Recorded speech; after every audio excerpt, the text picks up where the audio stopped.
আসসালামু আলাইকুম বন্ধুরা, আজকে আমি চলে এসেছি কুসুম্বা মসজিদ। বাংলাদেশের একটি অন্যতম প্রধান ঐতিহাসিক ও স্থাপত্য নিদর্শন। রাজশাহী বিভাগের নওগাঁ জেলার মান্দা উপজেলায় আত্রাই নদীর পশ্চিম তীরে অবস্থিত এই প্রাচীন মসজিদটি বাংলার মধ্যযুগীয় মুসলিম স্থাপত্যের একটি অনন্য দৃষ্টান্ত।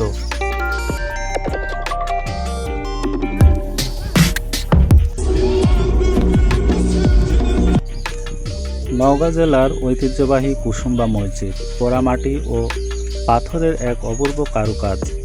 এটি সুলতানি আমলের একটি বিরল স্থাপত্য নিদর্শন, যা স্থায়ীভাবে কালাপাহাড় বা কালামানিক নামেও পরিচিত। এর মূল নির্মাণে ইট ব্যবহৃত হলেও পুরো বাইরের দেওয়াল ও ভিতরের পিলার ব্ল্যাক ব্যাসাল্ট কালো পাথর দিয়ে তৈরি। ঐতিহাসিক গুরুত্ব ও নান্দনিক সৌন্দর্যের কারণে এটি আমাদের দেশের ৫ টাকার নোটেও স্থান পেয়েছে। ঐতিহ্য ও ইতিহাসের ছোঁয়া পেতে ঘুরে আসতে পারেন এই অসাধারণ স্থান কুসুম্বা মসজিদ থেকে।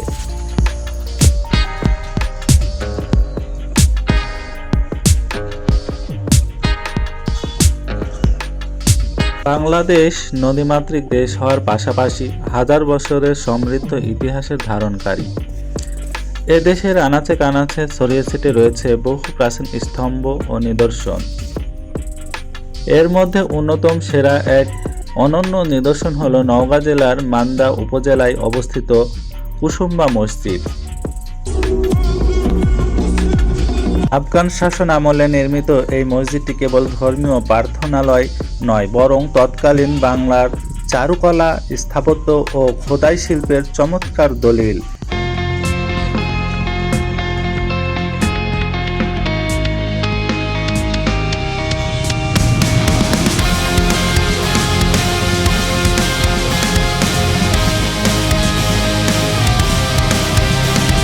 মসজিদটির গায়ে খোদাই করা আরবি শিলালিপি থেকে জানা যায় এটি 966 হিজরি বা 1558-1559 খ্রিস্টাব্দে নির্মিত হয়।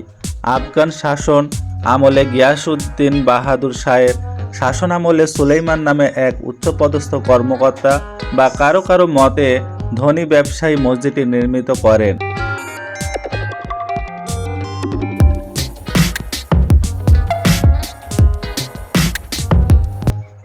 মসজিদটি যে গ্রামে অবস্থিত তার নাম কুসুম্বা, আর এই গ্রামের নাম অনুসারেই নামকরণ করা হয়েছে।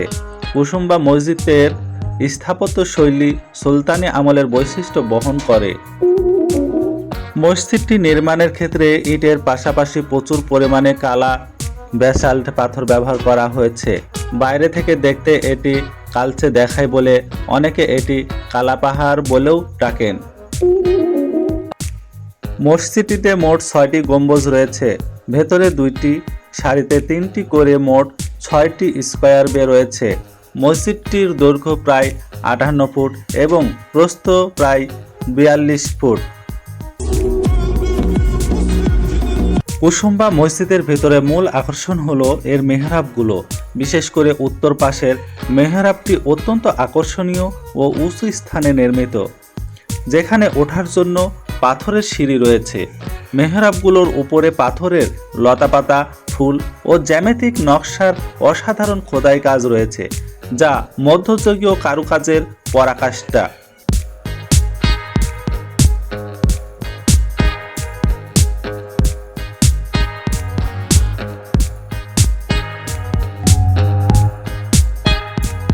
রাজকীয় প্ল্যাটফর্ম। মসজিদের ভিতরে উত্তর পশ্চিম কোণে একতলা সমান উঁচু একটি বিশেষ গ্যালারি বা প্ল্যাটফর্ম রয়েছে। ধারণা করা হয় এটি তৎকালীন শাসক বা কানিজদের জন্য সংরক্ষিত ছিল, যা থেকে তারা জুমা ও অন্যান্য নামাজের সময় সাধারণ মানুষের নিরাপত্তার সাথে অংশ নিতে পারতেন। বাংলাদেশের প্রত্নতত্ত্ব অধিদপ্তর কুসুম্বা মসজিদকে সংরক্ষিত প্রত্নসম্পদ হিসেবে ঘোষণা করেছে। এর ঐতিহাসিক ও নান্দনিক গুরুত্বের কারণে বাংলাদেশ ব্যাংক এটিকে ৫ টাকার কাগজের নোটে জায়গা দিয়েছে। মসজিদটির সামনে বিশাল একটি দিঘি রয়েছে, যা মসজিদের সৌন্দর্যকে বহু গুণে বাড়িয়ে দেয়।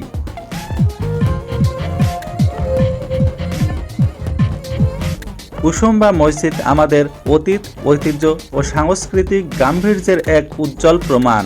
কালের পরিক্রমায় ও প্রাকৃতিক দুর্যোগ সত্ত্বেও এই ঐতিহাসিক ভবনটি আজও স্বয়ংক্রিয়ভাবে টিকে রয়েছে। আমাদের দায়িত্ব হলো দেশের এমন অন্যান্য প্রত্নতাত্ত্বিক নিদর্শন সংরক্ষণ করা এবং এর ইতিহাস বিশ্ব মঞ্চে তুলে ধরা। I don't think so. No, no, no, no. I don't think so. No, no, no, no. It's never, ever, ever, ever, ever, ever gonna happen. এই মসজিদের কাছে আগে শুধু শুক্রবার করে ভিড় জমতো ও শুক্রবার করেই লোকজন আসতো, কিন্তু এখন প্রতিদিনই ভিড় জমে, প্রতিদিনই কেউ মান্যত করে, প্রতিদিনই কেউ না কেউ এখানে বেড়াতে আসে। এখানে বাইরের লোক, দূরের লোক ও কাছের লোক, বহু পর্যটকও এই এলাকা বেরিয়ে যায় এবং এই মসজিদকে ঘিরে অনেক দোকানপাট, ছোট দোকানি ও বড় দোকানি এবং বিভিন্ন ধরনের খাওয়ার ও বসার জায়গা করা হয়েছে।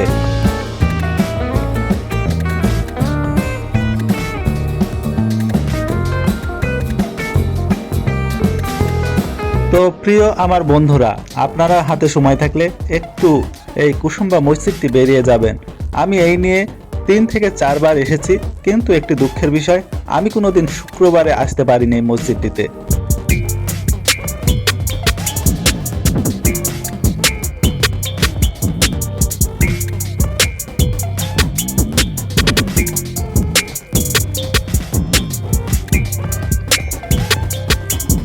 তো বন্ধুরা, আজকের মতো এই পর্যন্তই।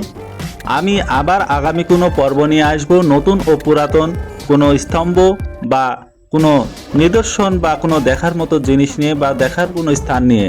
তো বন্ধুরা, আল্লাহ হাফেজ। চ্যানেলটি লাইক করবেন এবং সাবস্ক্রাইব করা না থাকলে সাবস্ক্রাইব করে দেবেন নতুন নতুন ভিডিও পাওয়ার জন্য।